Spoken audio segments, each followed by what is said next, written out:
Dans l'assemblée des saints, assoiffé je me tiens, que ton onction descende sur moi. Conscient que mon destin est dans le creux de ta main, que ton onction descende sur moi. Je suis disposé, assoiffé, que ton onction descende sur moi. Je suis disposé, assoiffé, que ton onction descende sur moi.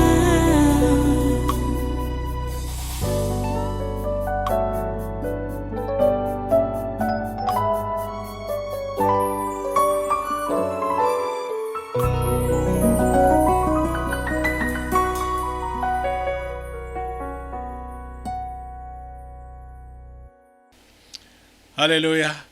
Voilà, prenez votre Bible. Repartons dans notre texte de Matthieu chapitre 12. Matthieu chapitre 12. On va relire le texte intégralement. Qui dit donc, c'est Matthieu chapitre 12 à partir du verset 22 jusqu'au verset 30. Alors on lui amena un démoniaque aveugle et muet, et il le guérit, de sorte que le muet parlait et voyait. Toute la foule étonnée disait, n'est-ce point là le fils de David? Les pharisiens ayant entendu cela dire, cet homme ne chasse les démons que par Belzébul, prince des démons. Comme Jésus connaissait leurs pensées, il leur dit, tout royaume divisé contre lui-même est dévasté, et toute ville ou maison divisée contre elle-même ne peut subsister. Si Satan chasse Satan, il est divisé contre lui-même. Comment donc son royaume subsistera-t-il? Et si moi, je chasse les démons par Belzébul, vos fils par qui les chassent-ils? C'est pourquoi ils seront eux-mêmes vos juges. Mais si c'est par l'Esprit de Dieu que je chasse les démons, le royaume de Dieu est donc venu vers vous. Ou comment quelqu'un peut-il entrer dans la maison d'un homme fort et piller ses biens sans avoir auparavant lié cet homme fort? Alors seulement il pillera sa maison. Celui qui n'est pas avec moi est contre moi, et celui qui n'assemble pas avec moi disperse. Prions le Seigneur. Dieu Tout-Puissant, nous te remercions pour ta parole de ce jour encore.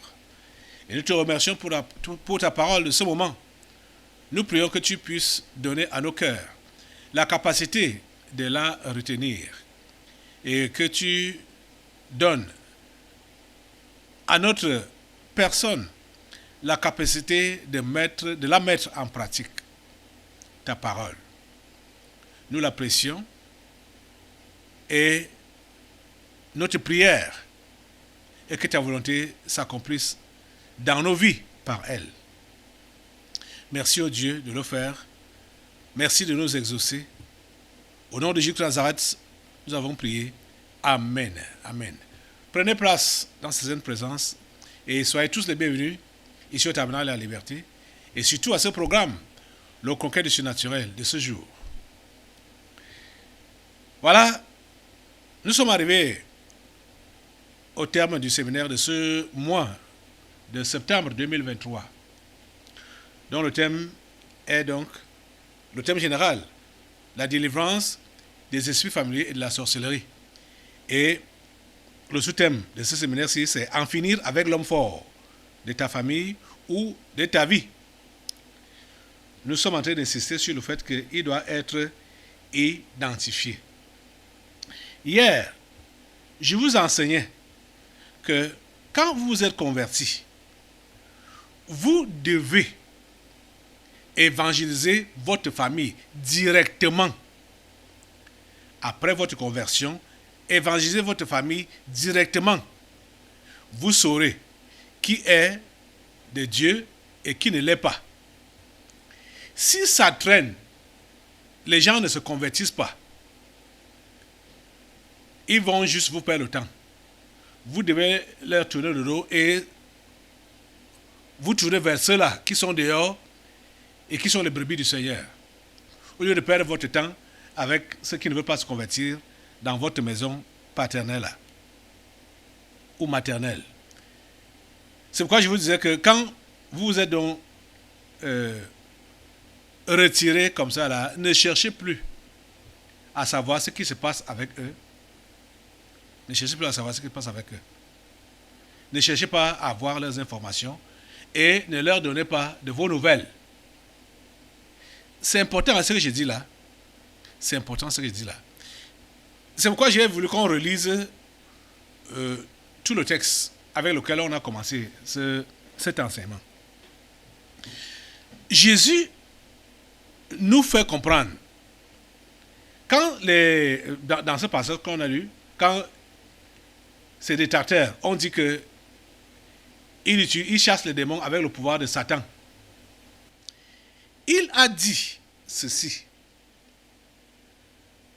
tout royaume divisé contre lui-même est dévasté, et toute ville ou maison divisée contre elle-même ne peut subsister.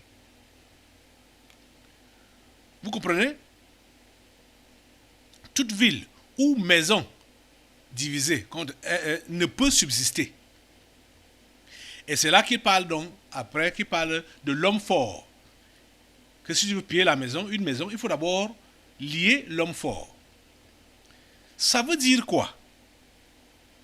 Pour toi, qui continue à considérer ta famille charnelle comme des gens de ta maison, de ta famille, comme tes gens, comme ta famille, ça veut dire que tu ne veux pas te séparer de l'homme fort. Parce que tu ne veux pas la division. Tu ne veux pas combattre les tiens. Donc tu ne veux pas la division. Donc, vous êtes en train de comprendre que toute personne qui n'a pas renoncé à elle-même, bien évidemment, ne pourra pas renoncer à sa famille. Et ce qui est également clair, c'est que il ne fait pas partie de la famille de Dieu. Donc de la nouvelle famille dans laquelle il voulait intégrer là. Il est resté attaché dans son ancienne famille parce qu'il n'a pas voulu la division ou la séparation. Vous avez compris ça? Jésus dit, je reprends le verset 25. Tout royaume divisé contre lui-même est dévasté. Et toute ville ou maison divisée contre elle-même ne peut subsister. Donc, tant que tu continues à maintenir que les gens de ta famille charnelle, ce sont tes gens, ça veut dire que tu veux donc maintenir l'unité. Et c'est pourquoi, dans les différentes familles, il y a souvent ce qu'on appelle des réunions familiales, des associations familiales. Toi qui es chrétien, tu pars t'asseoir dans ces réunions-là. Tu fais partie de ces associations-là, familiales. Ça veut dire que tu ne veux pas la division de ta maison. Ça veut dire que tu ne veux pas la division de ta famille. Ça veut dire que tu fais un avec eux. Donc, dire pour toi, si tu es le style là, dire que tu vas te séparer de l'homme fort, tu vas défaire l'homme fort de ta famille ou de ta maison ou de ta vie, tu es en train de blaguer seulement. Ça ne peut pas avoir lieu. Ça ne peut pas avoir lieu. Tu ne peux pas en finir avec lui. Tant que les tiens charnels te sont encore chers. Tu comprends ça? Il ne faut pas que vous puissiez déborder de votre zèle, par exemple, si vous n'avez pas encore clairement exposé Jésus-Christ aux membres de vos familles. Vous prétendez déjà les abandonner. Ça ne sera pas sage. Vous devez vous rassurer que vous avez exposé clairement Jésus-Christ à votre famille. Vous avez prié comme il se doit, en demandant à Dieu d'enlever les cotons-tiges dans leurs oreilles et en enlevant les bandeaux sur leurs yeux. Et vous rassurant qu'ils ne vous ont pas rejeté strictement. Parce que ceux-là qui refusent l'évangile, ils ne le cachent pas. C'est vrai qu'il y a certains qui peuvent utiliser la ruse, mais quand tu es ferme là, dans ta position avec Jésus, leur ruse là va se fatiguer. Et ils vont sortir de leur gond pour t'exprimer leur refus, ouvertement comme ça. Et dès que tu as leur position, ne continue plus à perdre ton temps avec eux. Ne continue plus à perdre ton temps avec eux. Dès que tu as leur position, qu'ils ont opposé un refus catégorique, ne continue plus à perdre ton temps avec eux. Ça, je te dis la pure vérité. Sinon, tu vas juste aller retisser les relations avec les liens familiaux et puis, l'homme fort va continuer à agir dans ta vie comme bon lui semble. Ça, c'est avec ton aval. Ça, c'est avec... ce sera avec ton aval. Mais je vais te poser la question. Tu veux vraiment être utile à Dieu? Ou encore mieux, toi-même, tu veux vraiment être sauvé? Ta repentance et ta croyance en Jésus-Christ doivent être catégoriques. Tu dois te repentir catégoriquement, abandonner le monde, le péché sous toutes les formes, abandonner le diable sous toutes les formes, j'ai dit sous toutes les formes, et t'engager pour Jésus. Ce que nous sommes en train de voir là, ça ne te coûtera rien de briser le signe indien de l'homme fort. C'est vrai que il ne faut pas que tu penses que dès que tu auras fini avec lui, ce sera pour de bon que pour de bon.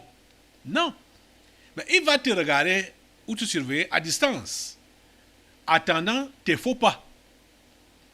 C'est pourquoi tu dois être persévérant et te rassurer que tu ne fais pas de faux pas.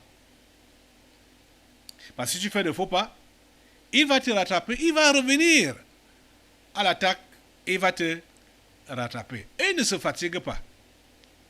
Il ne se fatigue pas. Les amis, vous devez être catégorique dans votre décision et vous devez être catégorique dans votre abandon du péché. Voilà des choses qui favorisent le détachement avec l'homme fort. Quand tu es catégorique, que tu dis j'en ai terminé avec toi péché, sous toutes les formes, j'ai dit tous les péchés, mensonge, adultère, fornication, vol, détournement, magie, n'importe quoi, tout ce que tu faisais là, de mal, il faut abandonner ça catégoriquement. Catégoriquement. L'homme fort n'aura plus de force dans ta vie. Si tu es dans le genre qui a souvent eu à abandonner, et qui a même abandonné pour commencer, et après quelque temps, tu es retombé, et c'est devenu maintenant récurrent dans ta vie. Tu te lèves, tu tombes, tu te lèves, tu tombes, tu te lèves, tu tombes. Non, l'adhésion n'est pas encore prise comme il se doit. L'adhésion n'est pas encore prise comme il se doit. Ou peut-être tu n'as pas encore réellement identifié l'homme fort de ta vie là. Il faut que Dieu t'aide pendant ce programme à l'identifier pour vraiment terminer avec lui. Parce que ce n'est pas de la blague. Il y a des gens qui savent très bien que voici l'homme fort de notre famille ou l'homme fort de ma vie. Mais il va continuer à s'amuser dans ce sens-là, étant même devenu chrétien. il sait par exemple que l'homme fort de leur famille les utilise beaucoup dans le domaine du sexe. Et celui-là ou celle-là va toujours se permettre à s'amuser, à être léger avec le sexe opposé. Toi-même, tu cherches quoi? Tu veux quoi? Tu sais que c'est par là qu'on vous piège. Tu sais que c'est par là qu'on vous a piégé. Tu veux quoi? Fuis ça. Abandonne ça. Ou celui-là sait très bien que l'homme fort de leur famille les a piégés au niveau du vol. Et son cœur n'est pas tranquille quand il voit la chose d'autrui. Il veut toujours prendre, il veut toujours ramasser. Ou s'il n'a pas pris à l'insu, il va demander, tout ça là. Il sait très bien que c'est cette histoire-là qui ruine leur famille, ou qui ruine sa vie, ou qui a ruiné sa vie dans le passé, le vol. Mais il ne veut pas se détourner complètement. Vous voulez quoi, au juste? Ou celui-là sait très bien que ce sont les alcools que l'homme fort de leur famille a toujours utilisés pour les ruiner. Il dit qu'il se convertit. Et il va raisonner, philosopher en disant que Jésus a dit, la Bible a dit que c'est l'excès qui est un péché. Toi qui as été ruiné par les alcools, ou toi dont la famille a été ruinée par les alcools, l'homme fort de votre famille utilise les alcools pour vous ruiner. Tu te convertis et tu continues à raisonner pour défendre les alcools, que c'est l'excès qui est un péché. Je ne sais pas ce que tu veux. Je peux te rassurer que tu ne pourras pas aller loin dans ta chrétienté quand tu as quand tu tiens ce genre de langage-là. Tu comprends ça? Tu ne pourras pas aller au bout de ta chrétienté. Cet homme fort-là, des alcools, va te rattraper. Et je vous dis, c'est comme ça dans tous les aspects, dans tous les domaines. Dans tous les domaines, citer tous les péchés. Je veux dire que tous les péchés sont diligentés ou coordonnés, ou ça fonctionne par des démons. Quand tu appelles le nom d'un péché, c'est le nom d'un démon. En même temps. En même temps. Quand tu appelles tel péché, un démon s'appelle comme ça. Un démon a ce nom-là. Et opère avec ce nom-là. Dans ce sens-là. Tu comprends ça? Vous devez en finir avec l'homme fort de votre vie. C'est une décision que vous devez prendre. Et comme on disait à Enga hier, quand tu en as fini avec lui, ça se sent, ça se voit, ça se sait.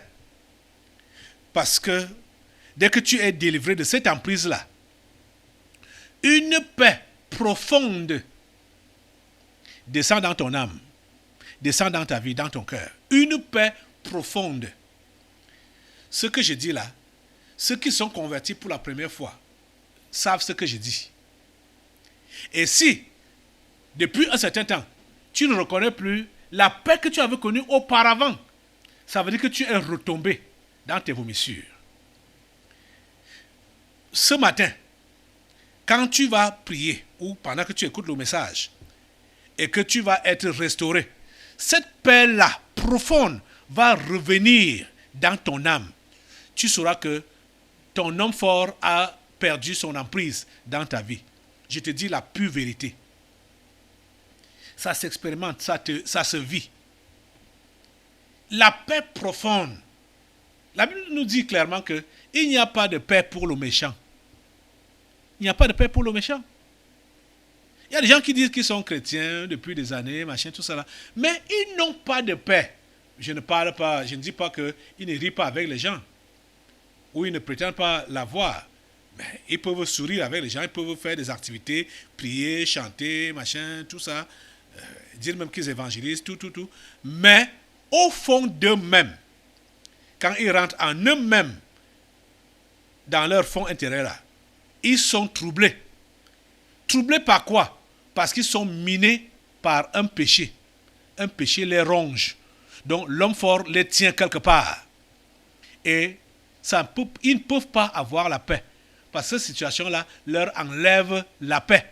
Depuis qu'ils ont commencé à tomber, se relever, tomber, se relever, tomber, se relever. La paix est partie. La paix est partie. Vous devez avoir la restauration aujourd'hui.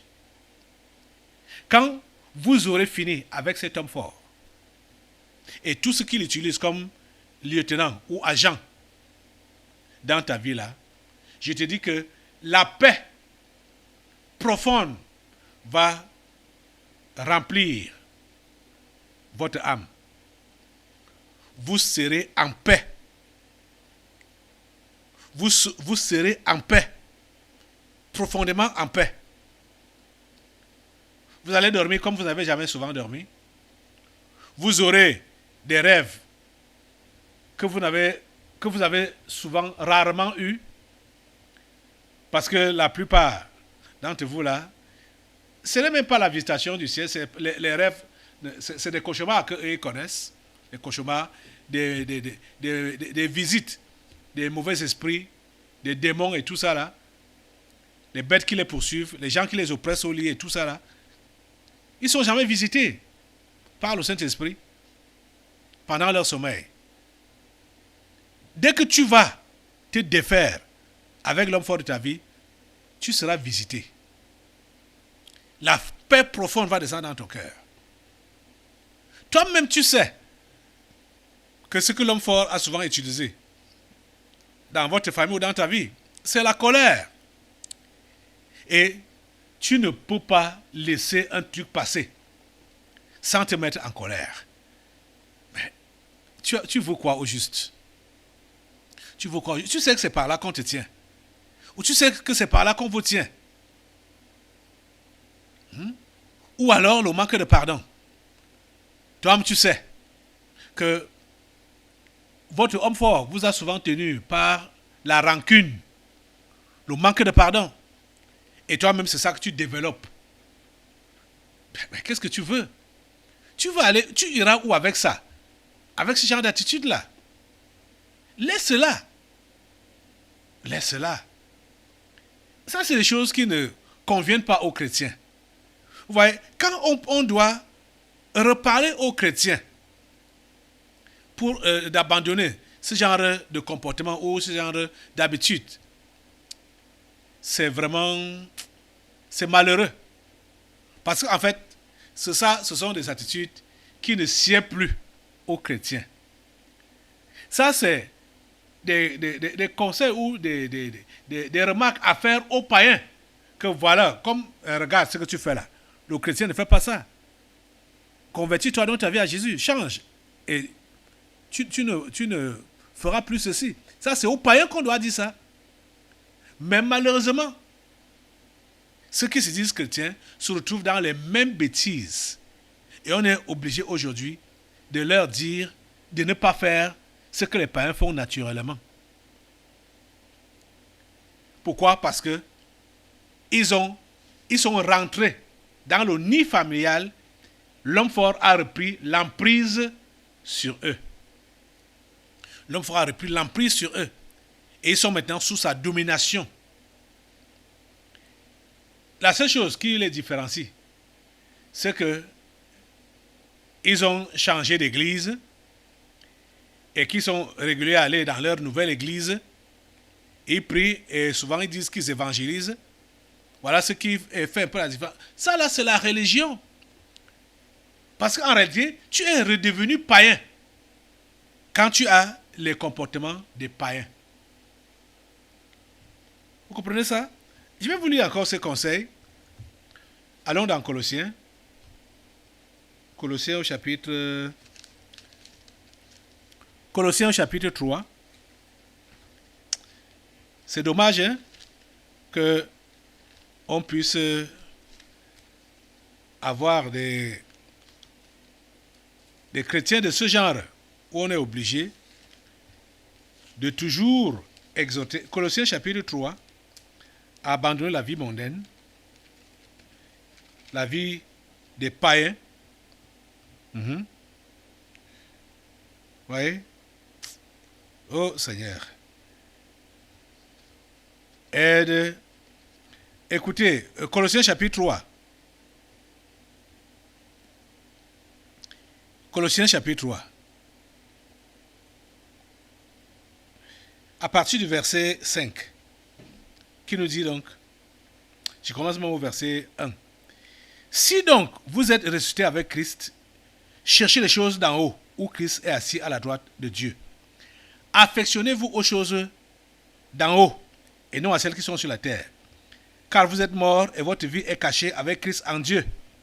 Quand Christ, votre vie, paraîtra, alors vous paraîtrez aussi avec lui dans la gloire. Verset 5. Faites donc mourir les membres qui sont sur la terre.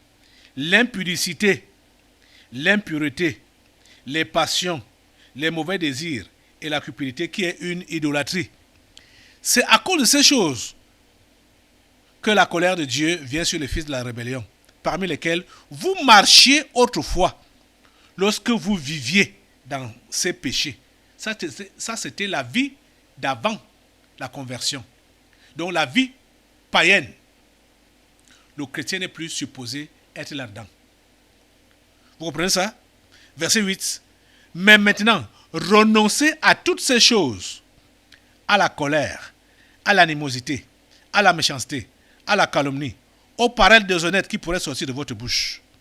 Ne mentez pas les uns aux autres, vous étant dépouillés du vieil homme et de ses œuvres, et ayant revêtu l'homme nouveau qui se renouvelle dans la connaissance selon l'image de celui qui l'a créé.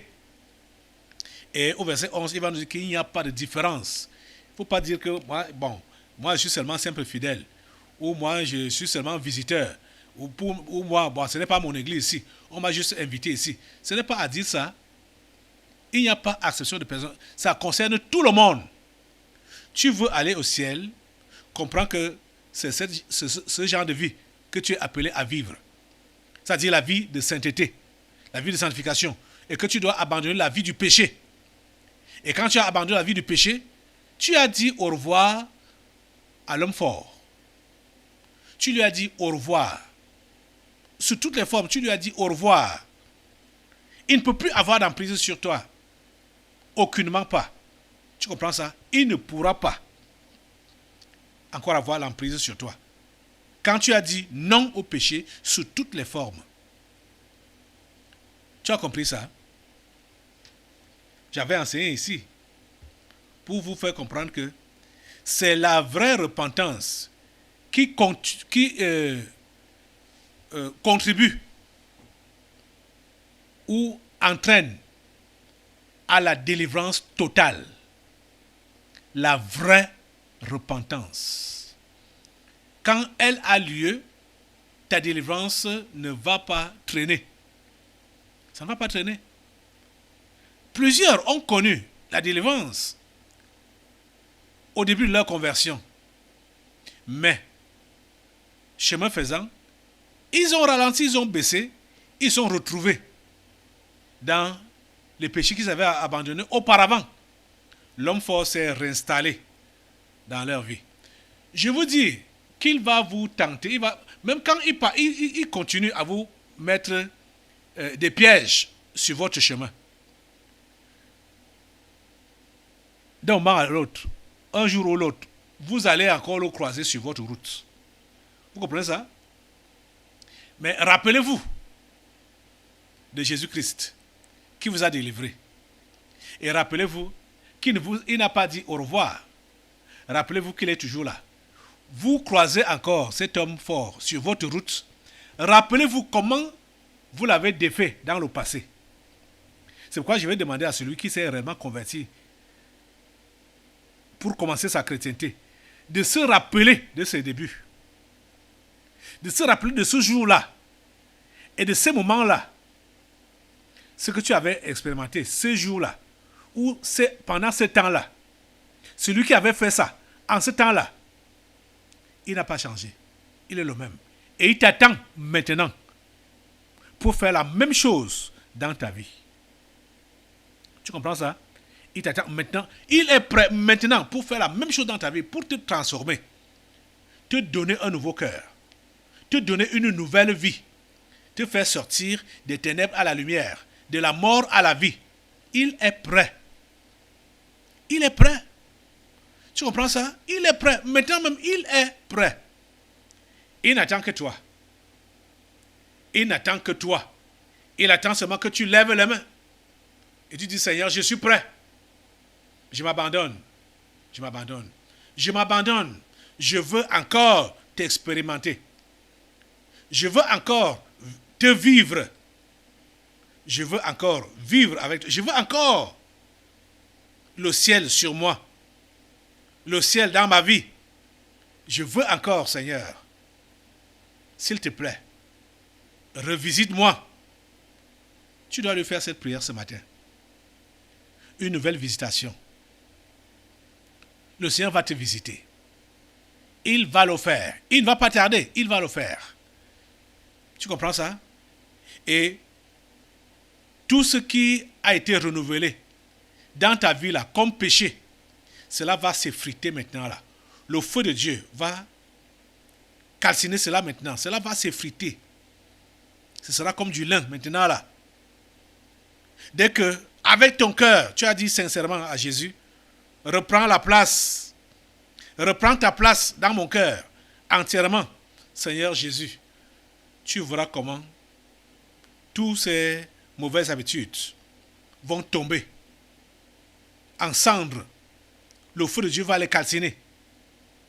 Et tu vas reprendre la vie chrétienne normale. Et s'il te plaît, ne t'arrête plus. Je te dis que tu pourras encore croiser l'homme fort sur ta route devant.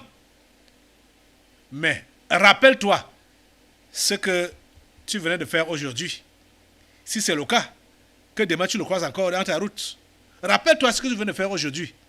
Et sache que le Dieu de maintenant, qui t'a exaucé maintenant là, est avec toi et va faire la même chose. La Bible nous demande que nous devons avoir les regards sur lui, qui est l'auteur et le consommateur de notre foi. Le Seigneur Jésus-Christ, c'est lui qui est l'auteur et le consommateur de notre foi. Nous devons avoir nos regards sur lui. Et non sur nous-mêmes, et non sur le combat que nous menons, mais nous devons avoir nos regards sur lui, parce que c'est lui qui nous délivre. Lève-toi sur tes deux pieds maintenant pour crier à lui au secours. Si tu ne l'as jamais expérimenté, tu n'as jamais connu la délivrance du péché, tu vas connaître ça ce matin en étant sincère pour dire, Seigneur Jésus, comme j'ai suivi ta parole maintenant, je crois que tu es mon sauveur et je me donne à toi. Je crois que c'est par ton nom que l'homme fort de ma vie doit être anéanti, qui doit être vaincu. Je me donne à toi. J'ai compris que je dois me convertir pour de vrai, pour être délivré de l'emprise de cet homme fort. Je me donne à toi, Seigneur. Sans réserve, je me donne à toi. Je lève les mains, j'abandonne tout. Et je te suis. À partir d'aujourd'hui, je te suis. Et pour toi qui avais déjà pris cet engagement auparavant, et tu es retombé, reprends, renouvelle ton engagement pour dire à Jésus, Jésus, je reprends avec toi aujourd'hui, plus que jamais auparavant. Je vais te suivre sans hésitation et je vais accomplir ma mission sur cette terre avec toi. Et maintenant là, tu vas prendre autorité sur tout ce que l'homme fort de ta famille ou de ta vie a utilisé pour te barrer la route du ciel. Donc tous ces péchés-là qu'il a utilisés pour te barrer le chemin du ciel. Prends autorité maintenant et envoie le feu sur tous ces péchés-là, donc tous ces démons-là. Envoie le feu sur tous ces démons-là que l'homme fort de ta vie et de ta famille a utilisé pour te barrer la route. Envoie le feu, envoie le feu, envoie le feu. Calcine toutes ces barrières. Qu'est-ce qu'il a encore remis devant toi? Qu'est-ce qu'il a encore remis devant toi? L'impudicité, le mensonge, le vol. Hein? Qu'est-ce qu'il a remis devant toi? La colère, les bagarres, l'ivrognerie. Qu'est-ce qu'il a remis devant toi? Mets le feu sur ça, mets le feu sur ça, mets le feu sur ça. Il dégage sur ta route. Il dégage sur ta route Il dégage sur ta route. Il dégage sur ta route au nom de Jésus. Il dégage. Prends autorité au nom de Jésus. Fais-le dégager de ta route et avance ton chemin avec Jésus. Merci Seigneur Jésus parce que tu délivres tes enfants ce matin. Merci Seigneur Jésus parce que tu les délivres ce matin et tu les fais avancer dans la foi sans plus s'arrêter, sans plus regarder en arrière. Prends toute la gloire, ô grand Dieu. Prends toute la gloire, ô grand Dieu. Prends tous les honneurs, ô grand Dieu. Et merci de te susciter une armée forte qui va remporter des victoires dans des batailles, des combats qui sont devant elle. À toi la gloire, ô grand Dieu, pour ce que tu as fait ce matin. Au nom puissant de Jésus. Nous avons prié. Amen. Amen. Assois-toi. Nous allons maintenant passer aux délivrances prophétiques.